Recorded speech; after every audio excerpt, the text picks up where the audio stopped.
If it's not like a school.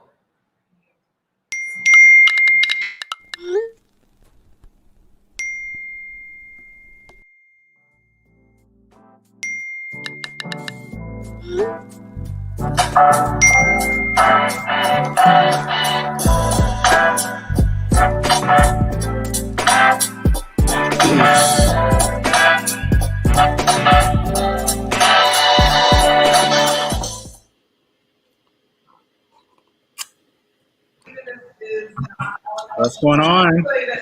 Hey, y'all. Hey, everybody. Deep breath. Sigh of relief, right? Sigh of relief. A little bit of relief. A little bit, right? Yeah. Because so much more to do, so much more work to do. Yeah. How y'all feeling? I don't know. You know what I mean? It's one of those things where I said, I feel like in a sense I am relieved because you just never know where this is going to go. Yeah. I'm relieved that I hope that, there's so many, the National Guard's here and everything's boarded up. So I'm hopeful that that's not needed. So there's a little relief there too. But it's just such a first step, Yeah. It's mixed emotions because as much as I think I prepared myself for a different outcome because we've been disappointed so many times before in situations like this. And when it turned out something else, there was a bit of relief. But at the same time, it's frustrating because the system still exists.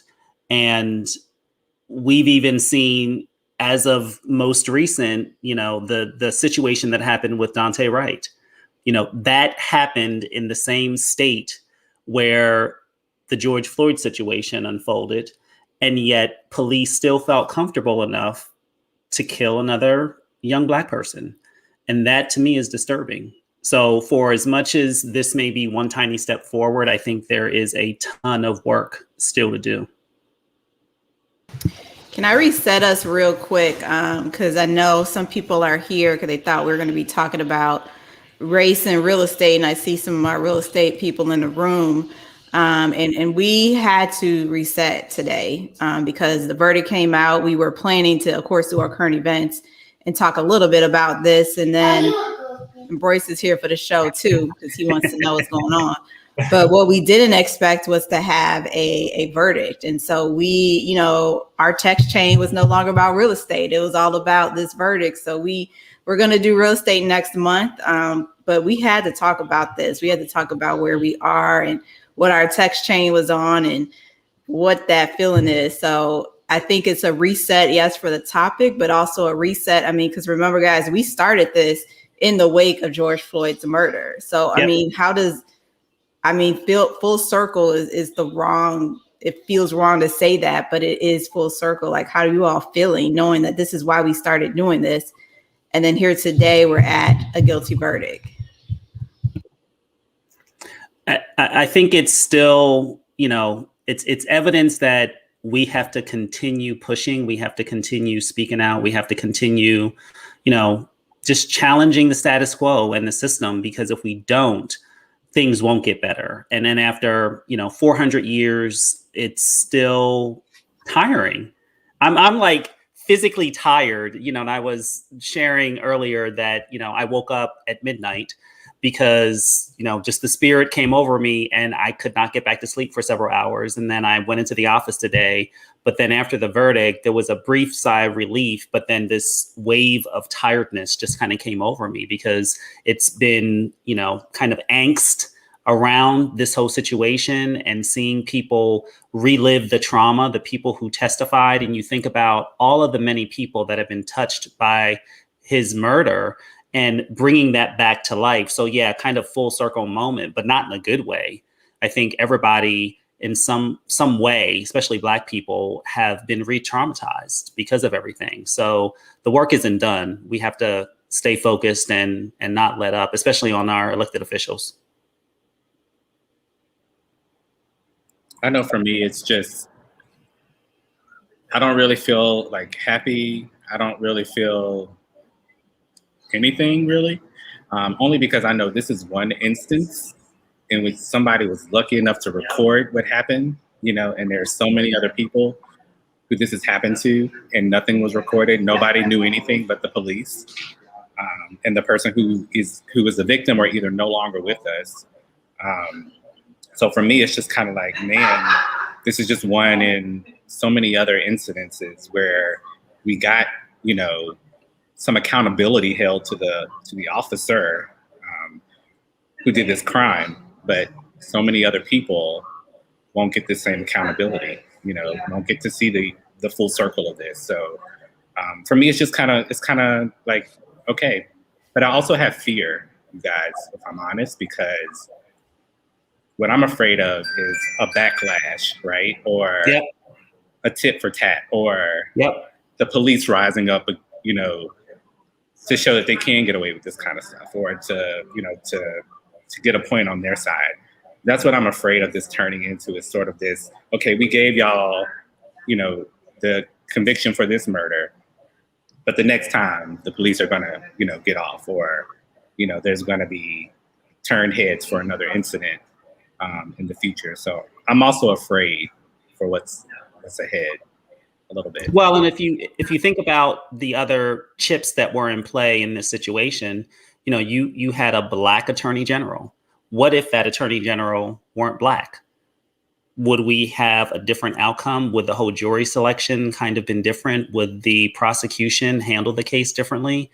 And the person who, kind of recorded the video, the young lady, I'm sure she's going to be traumatized for a long time. So that's what I mean by, like, all of this stuff is connected.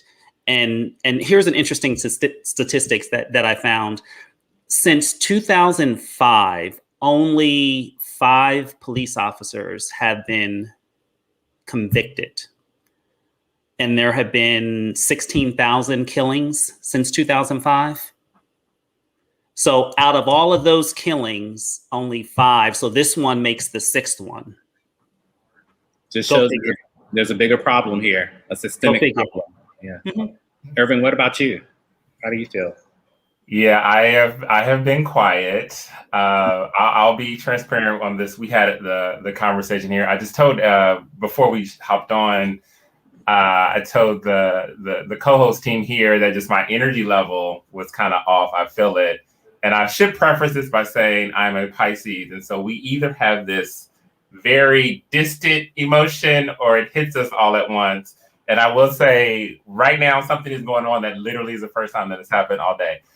So overall today, which is ironic because I have been the person that has been very positive today. I have been the one that I did not really have a lot of angst. I really did feel like deep down that this was going to be a moment.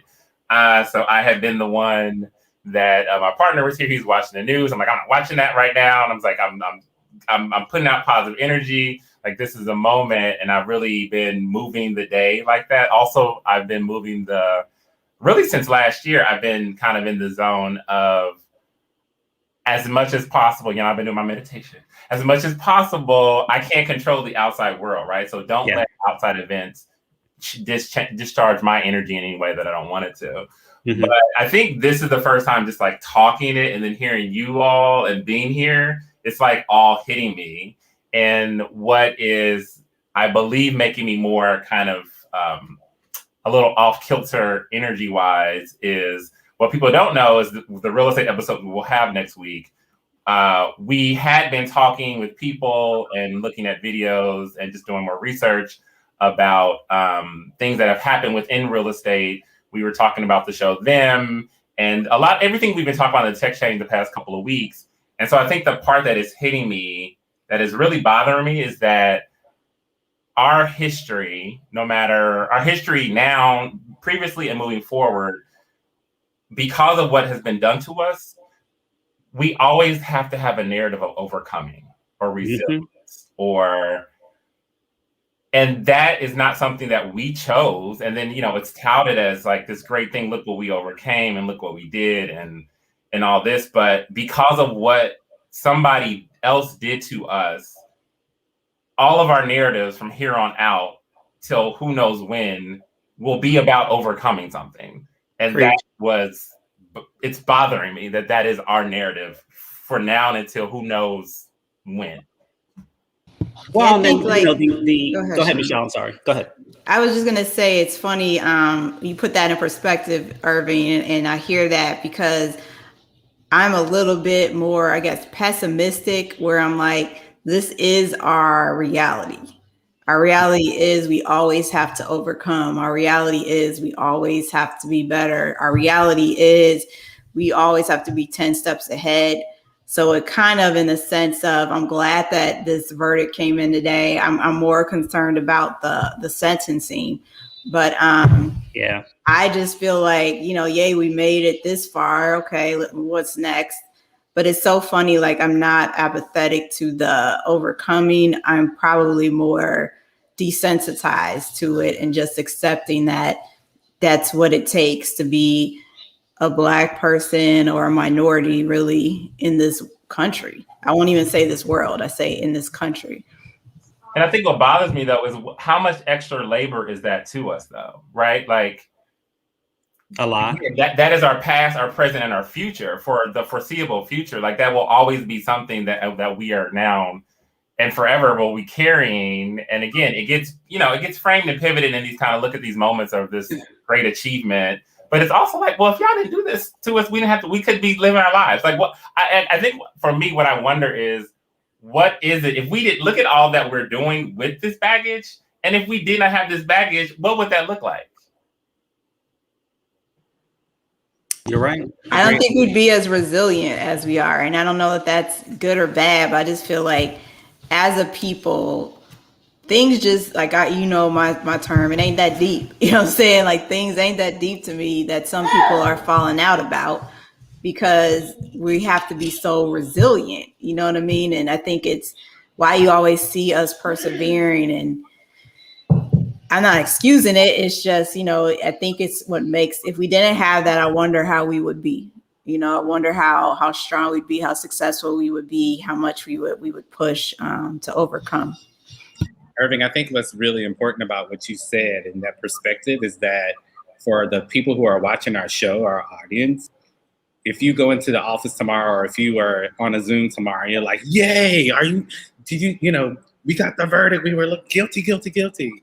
That for your Black staff or your Black colleagues, for us, it's just something else we had to okay, we made it through that, right? Not something that we can necessarily celebrate as victorious, or something that's going to be, a great accomplishment for us. This is just something we had to, I think, it was in a tweet earlier, something we had to, again, live through, Mm-hmm.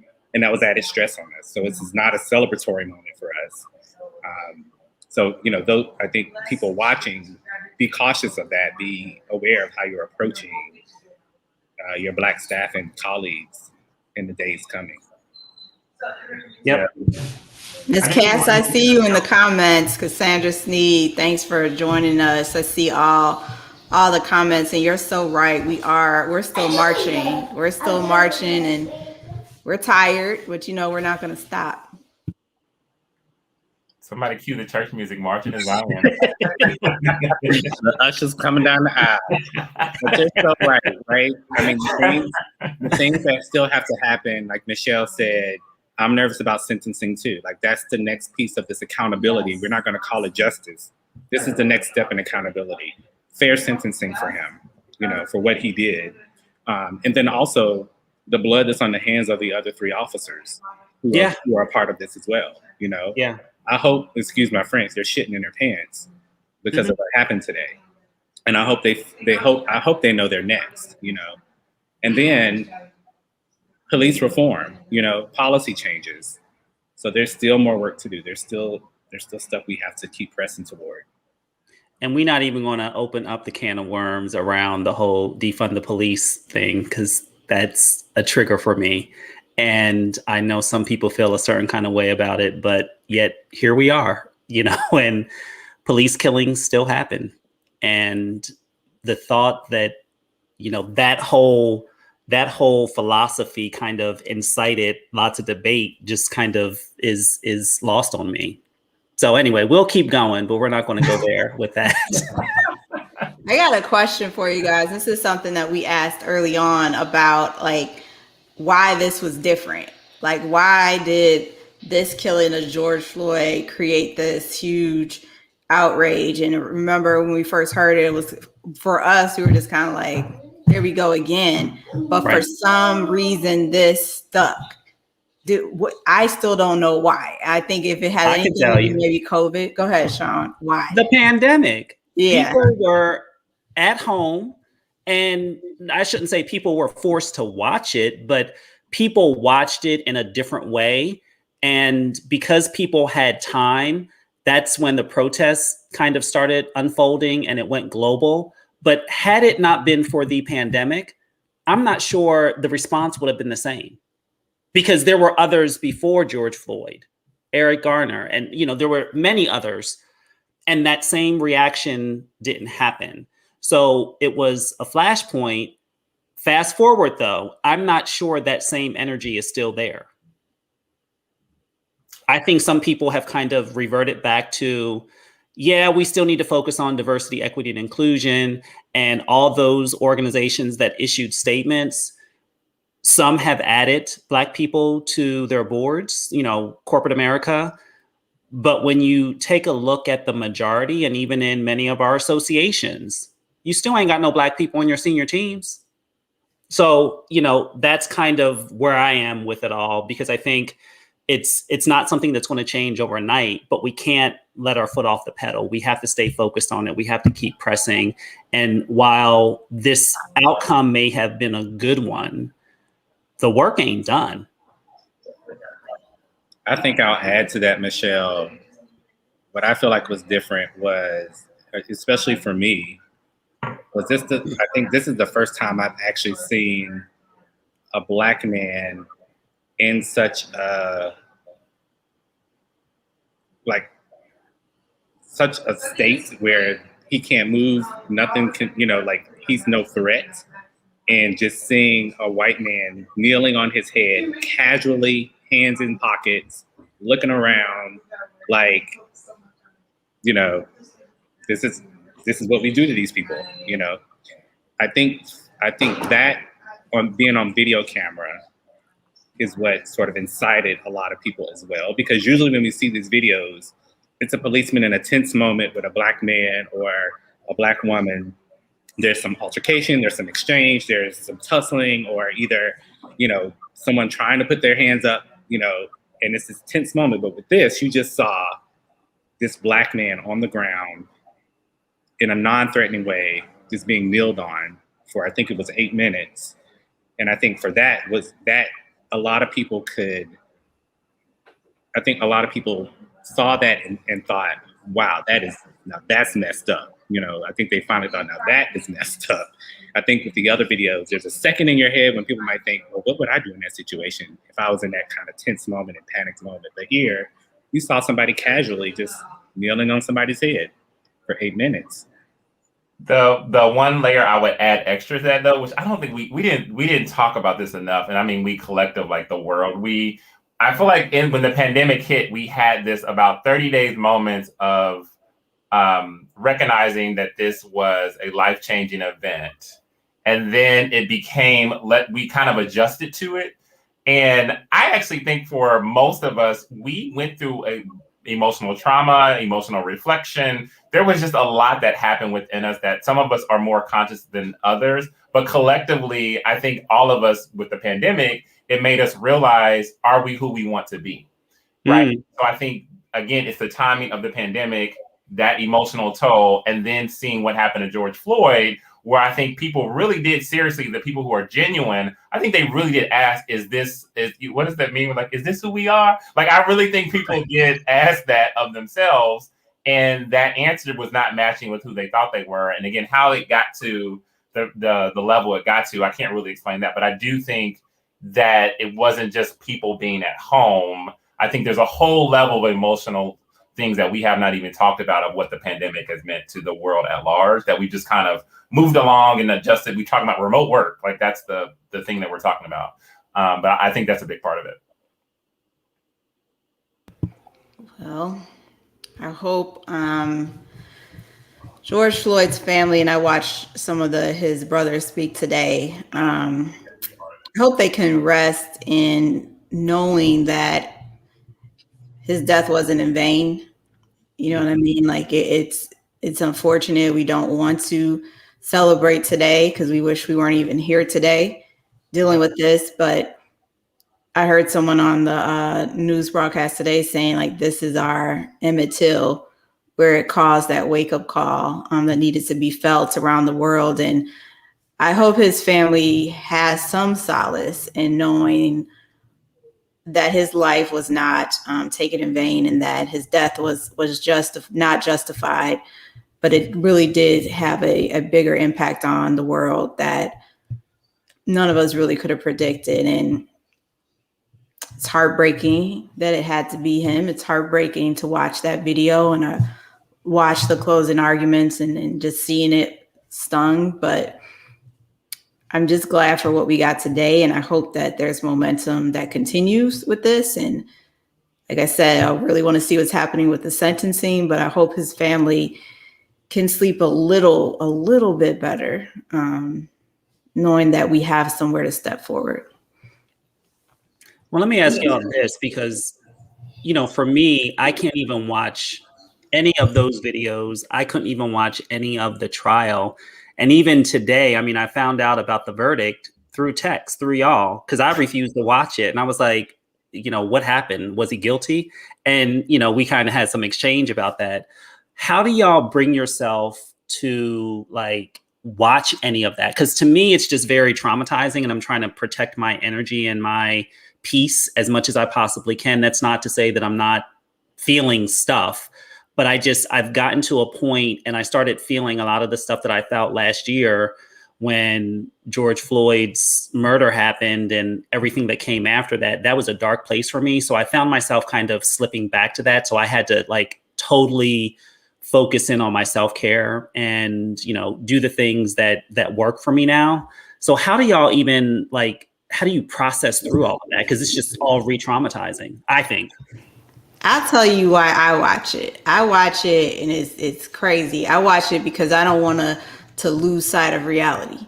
And I want to see it, and I want to know what happened, and I want to remember that this isn't fake. This wasn't a fallacy. Like, this is our reality. This is what happened. This is what can happen. And I'll tell you what, having a Black son really has put that more into perspective, because I want to see what the scenarios are that my child could potentially be in. And so it's become more of a keep yourself on your toes, or just like I would watch the news, want to know what's going on. I did turn off the defense's closing remarks because I was just getting irritated by it. Mm-hmm. But I went back and looked at some of the key points. But I think it's really, for me, it's about not losing sight of this is real. And if I watch it, I hope other people are watching it so that you know too, this is real. We're not making this stuff up. I'm not watching it. And I haven't. And I'm the complete opposite person that you think would be watching all this stuff. But Mr. Journalism. And again, a lot is coming out now, just talking to you all now. And again, I don't know how healthy it is or not. We probably have somebody from the Psychological Association that can help me out. But I have to really separate myself from it in the sense that not to not know what's going on. It's just enough to know what's going on. And also the thing is, when you keep a network of people who are already in the know, the most important stuff gets to you. Like if I gets to you, so I said, I'll let y'all be the CNN and the news filter, and I'll get the stuff that comes to the top. And if I want to know more about it, I'll go in and dig into it. But to your point, Sean, I think that's one of the reasons where y'all know me, I like time box. Sometimes I've had a mute child. I've had a mute. We know. It's not no, quite honestly, we know. Please. I know when we're muted. He goes all the time. Protect your peace. Protect your peace. Irvin will mute you in a second. You'll be mid-conversation, and then he'll just stop responding. I know I'm muted. He's done. He's done at that point. And then hours later, you got all these tap backs on your text messages. I think I'm on the same side as Michelle. For me, like it's wanting to stay connected it's also me wanting to see how crazy does this get? Like, is there a new level that this is going to go to? Just because I want to witness it for myself. But again, I feel like it's also a form of protection for me, like just to understand, like, okay, this is what's going on out here in the world. So when you're out here in the world, be aware and know how to navigate this. If I get stopped by the police, here's how severe it could get just by me, not saying the right thing in response to, license and registration, please, So that for me is why I like to stay connected to it. But it probably is not healthy for me to do that either, because I do notice I sleep heavier, like I'm more tired when I get up in the morning from watching that all day and trying to work and perform at the same time. Like it's a lot. I think it's also, and this hopefully doesn't deter us off, but there was another conversation happening on social media too, just about the displays of Black trauma, right? Like them and all these shows that are happening out now. And on one hand, it's good to see the different artistic takes and the creative freedom. And obviously they're hiring more Black and brown folks. But on the other hand, it's almost becoming like a narrative of watching Black trauma. And then what does that do for Black people who are consistently watching this Black trauma, both in their own personal lives, in real news, and then in artistic, creative TV movies, right? Like those consistent messaging. And I think that also plays into some of my thinking on it. And that's not entertainment for me. And I certainly don't want to, support it, even if it is, produced by Black people, because we're living it.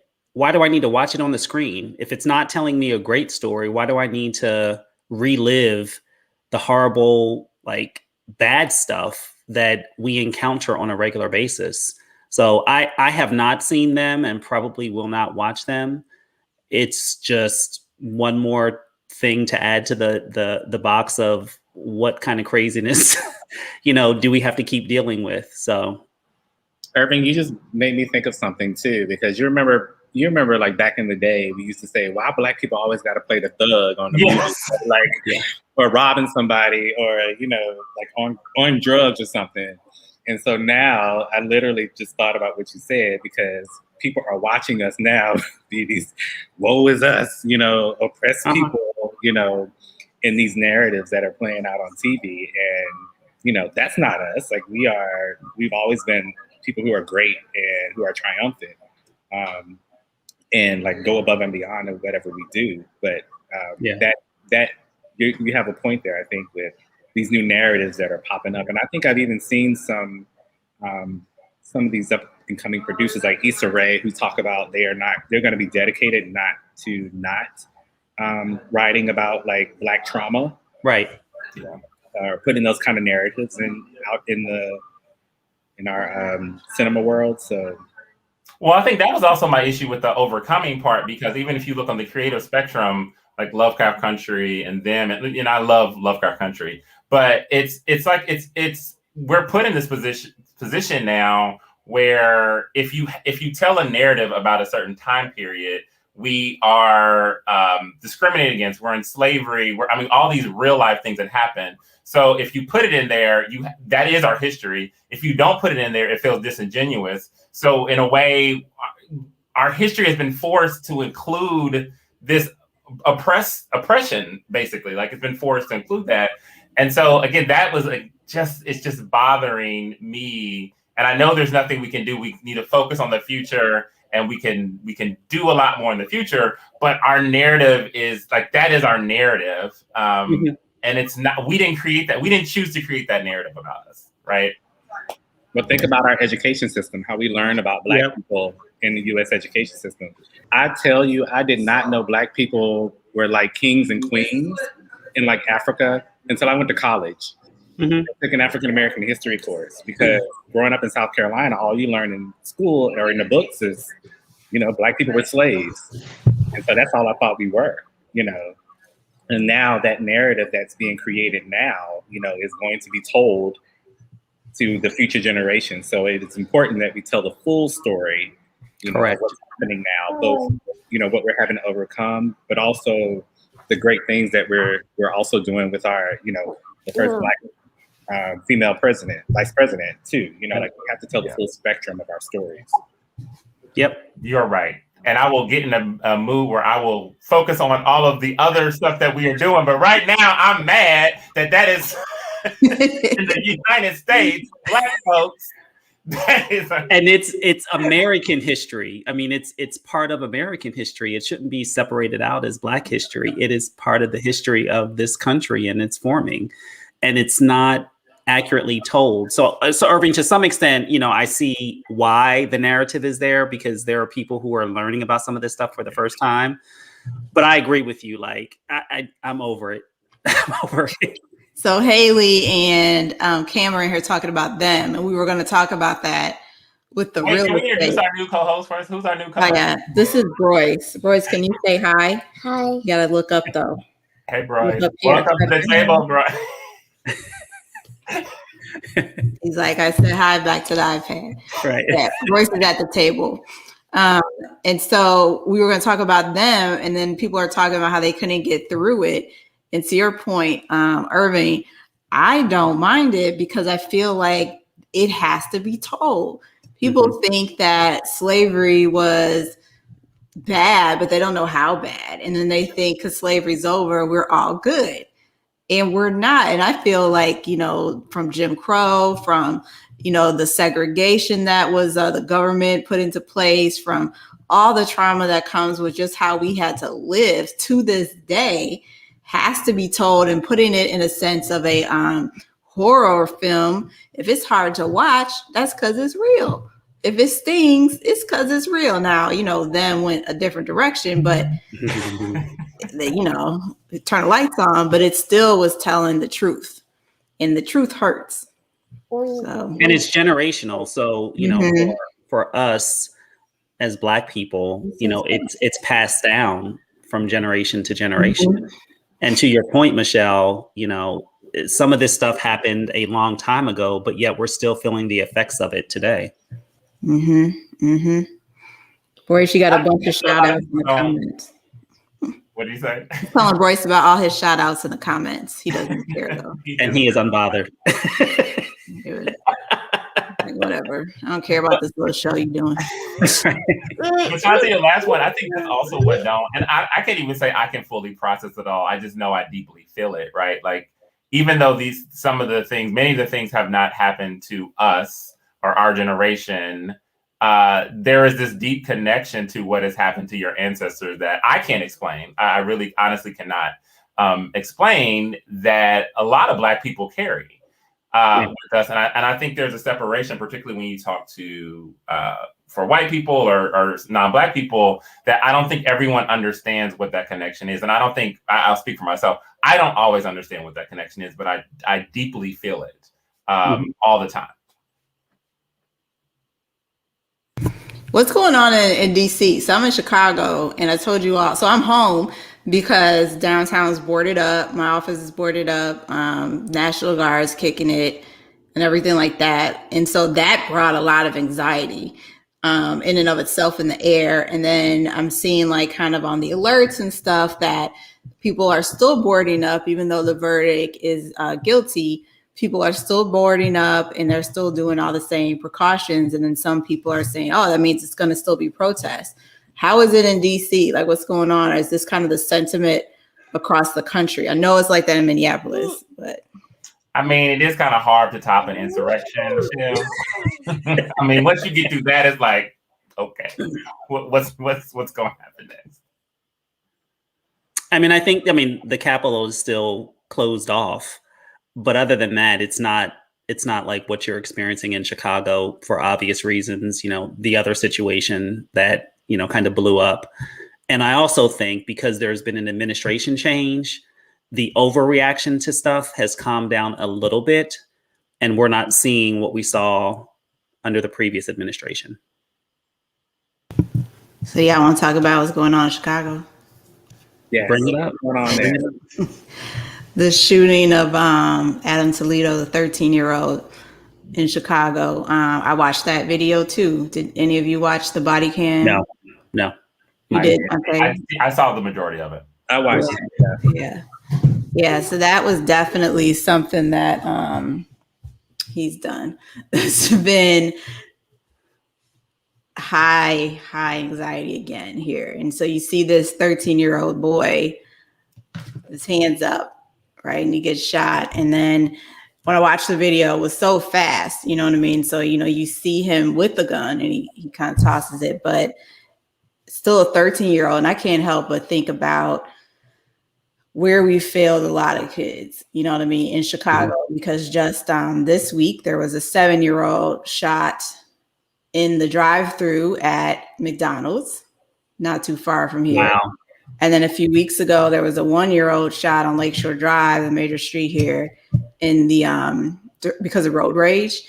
And then we know about all the carjackings and everything that's going on. And it's so many of the kids that are involved in this. And there's so many people that are preying on them and putting them into these positions, you know what I mean, so that they can get a lower. He's caught with a gun. The person that's an adult likely won't get the same charge, but look what you cost, a life. And look what position he was in. And then, I don't know, it's a lot. And it's been really anxiety stricken here. Just watching all the violence and watching all of it affect such young kids. But you all that watched it, not being in Chicago, like, what was it like watching that video? I think for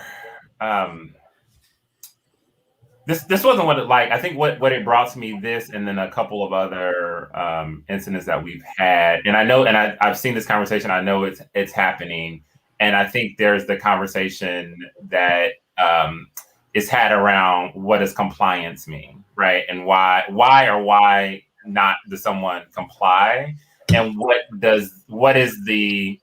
what happens to someone from non-compliance? And the conversation that has in all different spectrums, between Black people, between white people, between people of color, and all the various ranges of that. And again, I circle back on, it doesn't matter, whether anyone is a saint, that they went to church, they had a young child, that they, bought Girl Scout cookies, or what they were doing, is that no action beyond actually physically jeopardizing someone else's life and someone's defending themselves deserves you to die, right? And I think that's where this gets conflated. So for me, between everything over the past couple of weeks, that conversation around compliance keeps coming up, just in different ways. I don't think compliance is an option for Black and brown people, though. Yeah, but so that's what I would push back on, because I agree with you factually, yes, but I think we've accepted that as that's just the norm and that's what we get passed down. And I think, to me, the systemic change is that we should not accept that. If there are non-compliant people of all backgrounds all the time that do not get killed with that. So yes, you need to be a model citizen, and we want to raise our children to be respectful and respect the police, respect adults, respect all these other things, but non-compliance does not equal death. It shouldn't. Right. Yeah, no, you're right. You're right about that. Especially not 13. Yeah. I think in theory, yes, you're right, Irving. But I think to Sean's point, like, when you're in that situation, like, how much do you want to risk your life just to kind of say, well, no, I'm not going to be compliant. Like, this is not fair. Or are you going to be like, okay, I'm gonna just deal with being roughed up right now because I don't want to get a bullet, Yeah. You have no control. You are at the mercy of the officer or the officers. And regardless of, on Sunday, I was watching church service and they showed a clip. And the clip was, of people talking to their kids about, these are the 5 or 6 things you need to do to get home safely if you have an encounter with the police. And that alone is kind of heartbreaking that those same conversations are still happening. But it was stuff like, don't make any, quick reactions, keep your hands visible, only speak when spoken to and stuff like that. And it's sort of like, this is 2021. And the fact that, if you are in that situation, and let's say you do all of those things, that's no guarantee that you're going to get out of that situation alive because of the current system. Did you guys see what that officer in the Army that got pulled over? Yeah. That whole situation and Yep. how he, serving our country still doesn't matter. No. And telling in uniform, right? Yep. So you can't say you didn't know. Yep. And then once, more people were on the scene and the cameras were there, they were backtracking like, oh, we didn't want to have to do this, but you did it.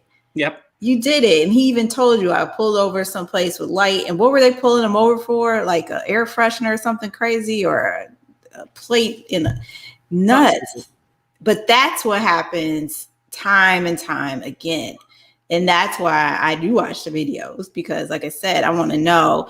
And so Monet in the chat here, hey Monet, she was talking about it's painful to watch, but think about how painful it was to go through that, and just amen. Yeah. Give them that dignity of standing and validating what they went through, which is horrible, but it's just crazy. And I don't know. So I don't know, I guess like what's the next steps from here? Like what do y'all think we're supposed to do? That's kind of where I'm at. I'm like, I don't know. Well, Michelle, I want to jump back really quickly when we were talking about Adam and how we are failing our kids. I think it is not talking to them about things like George Floyd, like having a thorough, productive conversation about what that particular incident means, what this verdict means, the history behind all of that, what it means for you as a minority in this country, what it means for you as far as engagement with any type of authority in this country that is a white male or a white woman in this country, what that means for you, Irving, to your point, if you decide to be non-compliant, what that also means for you.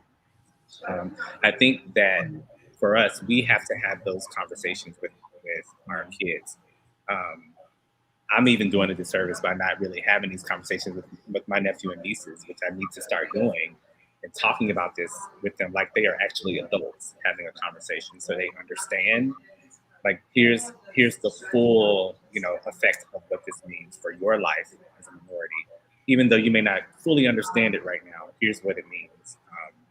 I think that's part of the disservice we've done to our children, just not talking to them about, again, this is the impact it has on you. If you want to go out here and sort of run the streets and do those things, here's the consequences of that, or even if you are going to go and take a different path and, go out here or go to college or whatever, here's also what that means for you and the consequences of that, and how you navigate this country and how you navigate a world that was built on systemic racism and built on white supremacy. Here's what that means for you. And here's what these incidents mean for you in these moments. So yes, you need to be involved. Yes, you need to be watching. Yes, you need to understand, what's happening so that you can use that information and also know how to navigate successfully in the world. And I don't think we're doing that. I think we're just like, oh yeah, guilty verdict. All right, let's go get something to eat, Not really talking through it and talking about it. But we don't, I know in my family, we haven't historically done that either. We just don't talk about things. And Daunté, we were talking just now, the thing that popped in my head, with Black and brown kids, they don't have the luxury of being kids in this system. They can't make the same mistakes that little white kids make and get a slap on the hand or nothing. And the fact that you have to have those conversations is just heartbreaking. It is, because the world sees them as a threat and sees them very differently.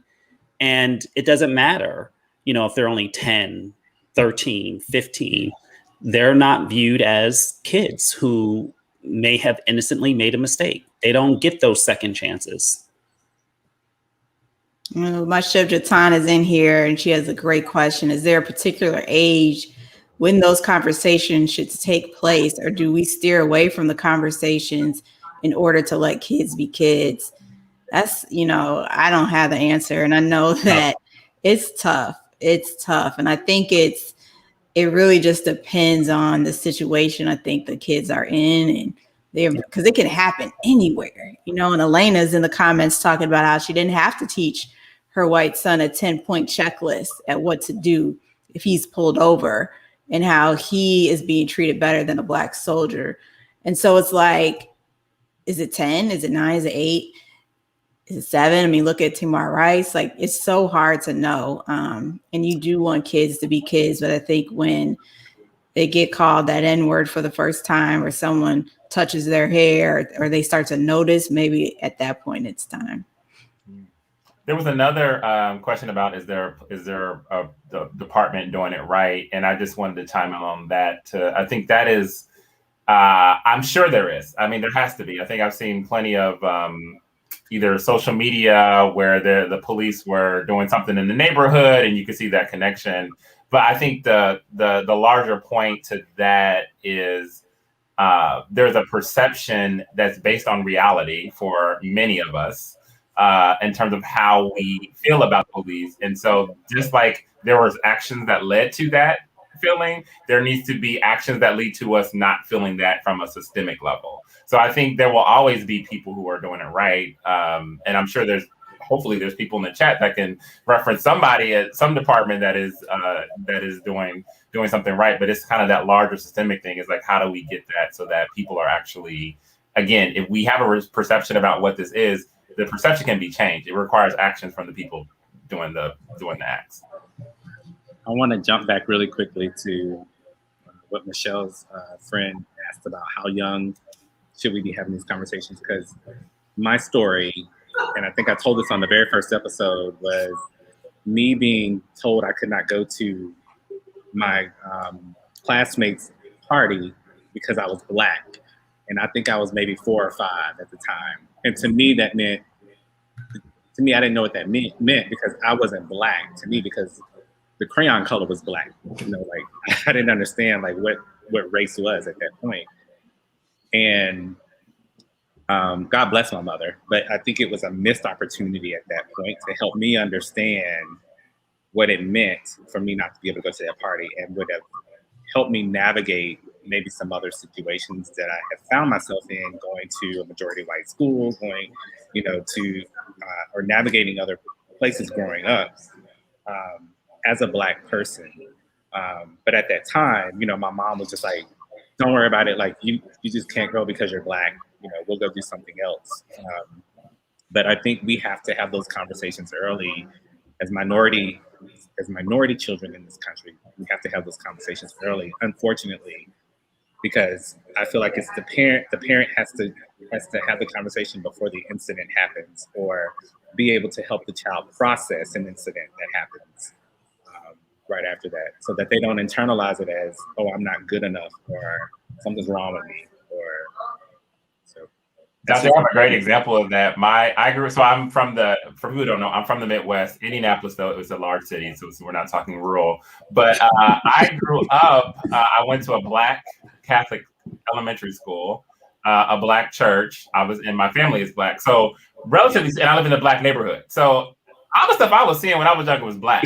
Right? You were in your bubble. I was really in a Black bubble.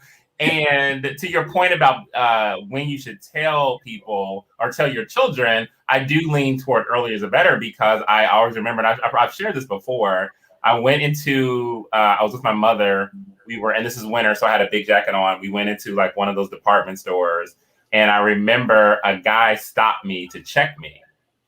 And I didn't have full context of what that is. So I'm like, okay, well, you know, this is a little bit weird. My mother snatched me so quick. I'm telling you, I mean, she did the Black mama snatch. And all I remember, and my mother's gonna kill me.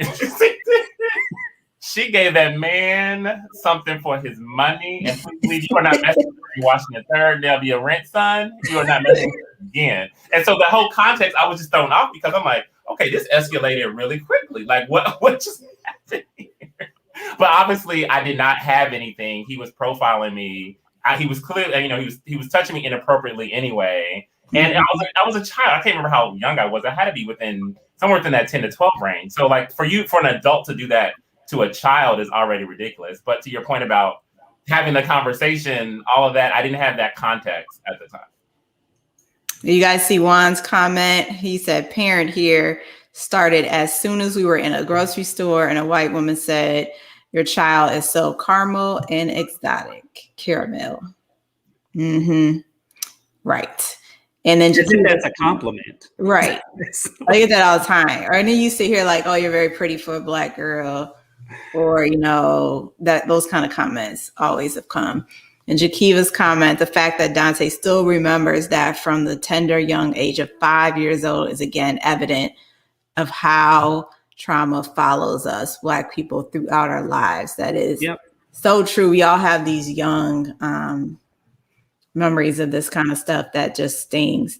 There's a really good question from Ben, if you guys don't mind. It talks about, how are you talking with your staff tomorrow about this? I'll say this. I had reached out to the staff team before the verdict, maybe about 30 minutes before, and just said, you know, we all know the verdict is coming in any minute now.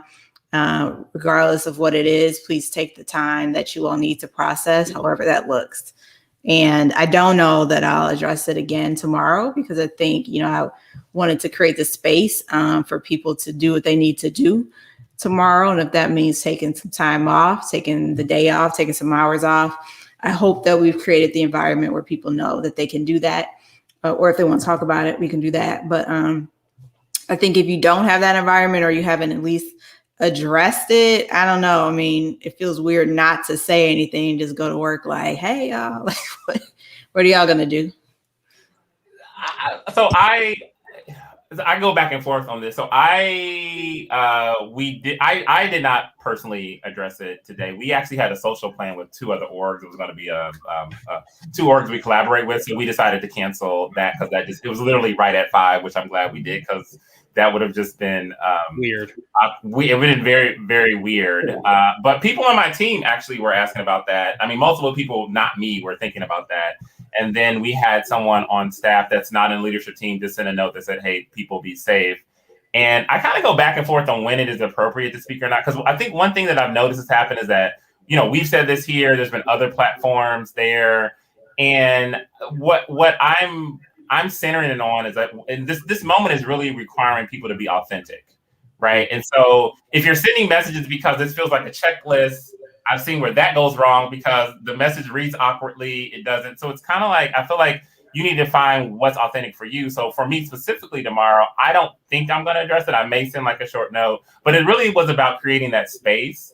If people want to say something tomorrow in our chat, or kind of making myself available. And I'm also mindful, and I think we're in this is kind of a unique position, is that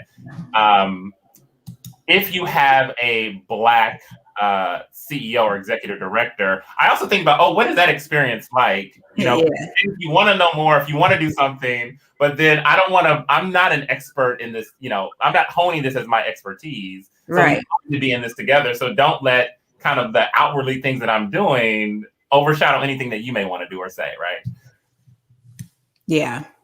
The one thing I love about my team, so I am the only Black person on my team, but I create space for us just to talk. So I just throw it out there, and then I just let the silence, you know, draw in what it needs to draw in. But my team will often just kick it back to me and just say, well, how are you feeling? Like, you know, how are you processing this? And that usually will get the conversation going and help us navigate through it the way we need to navigate through it. And we learn some things, and we, you know, talk about some things and talk about, you know, opposing opinions about stuff. But again, I think similar to all of you, I just create space for that, and not, you know, just keep moving like nothing's happened. But also, as I said at the beginning, I don't think the approach tomorrow is to go and be like, yay, guilty verdict, you know, like excitement and a celebratory type of tone. That's not what this is. Yeah, that's not what this is. So.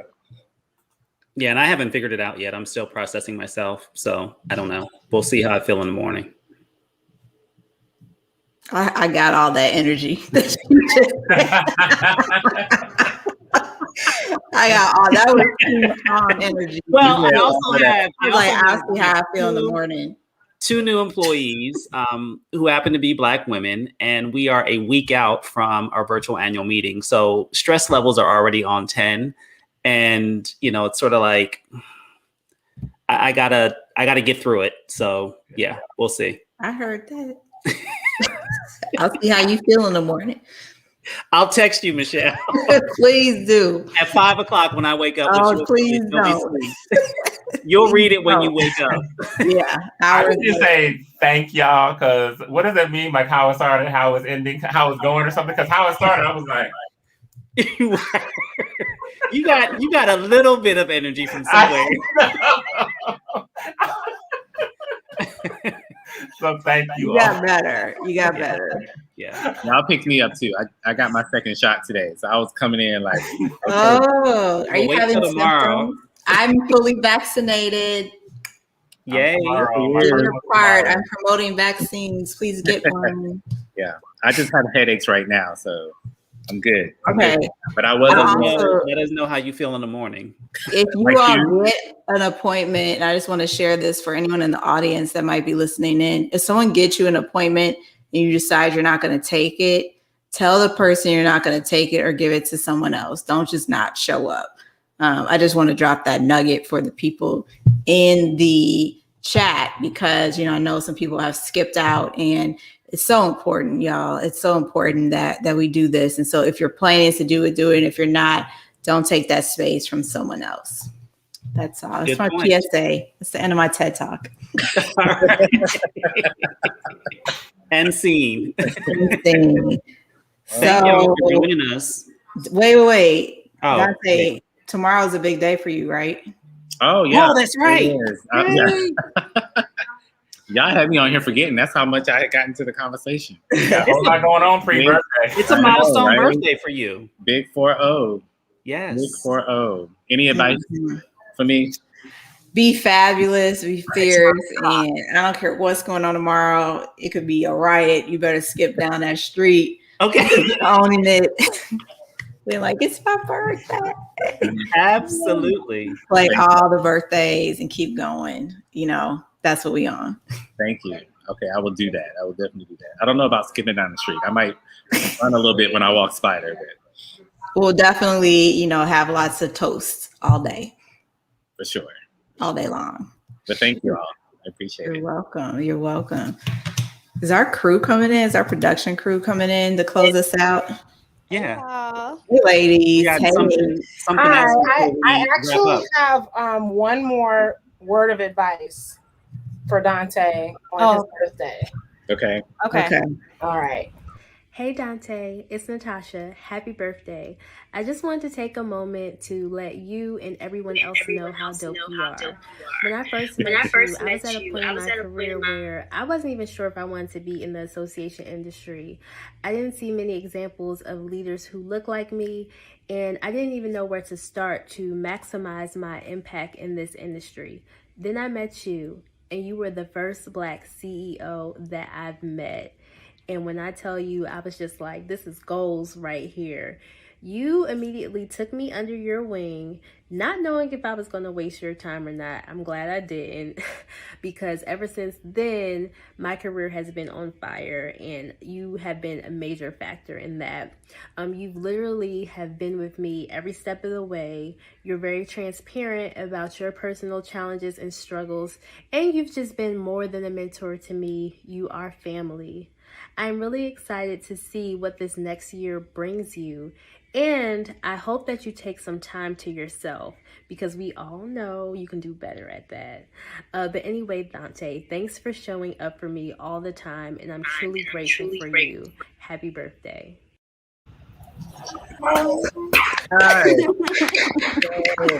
That's my boo. You saw she was kind of ready too, right? Oh, listen. Yeah. Thank you, Natasha. I don't know if she's on, but yeah.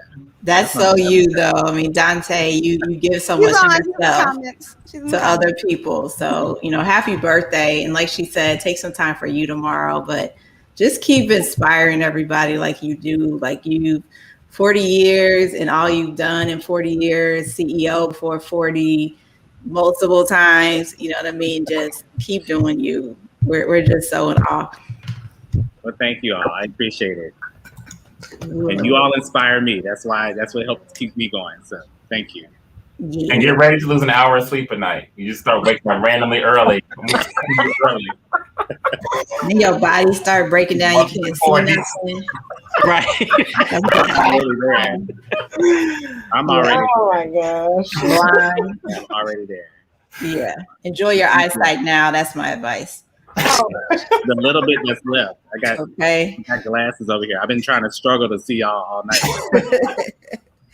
Well, yeah, I'm so glad we got on here and did this. I'm glad we changed the topic. And we came in low energy because it's like I don't really even know what to say. But Monet even pointed out in the chat that she was feeling happy than sad, and just good to see that she's not alone. I think from all the comments here, everybody is feeling a certain kind of way. And I'm so glad that this show was already scheduled for today, and just how fitting that we all got to just come here and process some of this stuff together. So I appreciate you all for even us having this platform so that we can do it.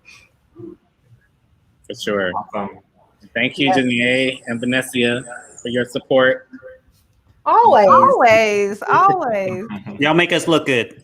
We do what we can. It's not hard. It's not a hard lift. It's not a hard lift at all. At all. And then next month we'll have the race and real estate episode. So we'll get that. We will do the race and real estate. And we have a really special thing. We're going to be doing a private screening of this documentary called The Color Tax. It's on the Shame of Chicago. It talks about contract houses and things that a lot of Black people endured. So we are going to do a private screening for the Text to Table audience. So stay tuned for more details on that. We will bring you race and real estate because that's a topic I'm so passionate about. So I hope all the real estate folks here will come back and see us then. But we thank you all for joining us. Have a good night. Bye. Bye, everybody. Bye, guys.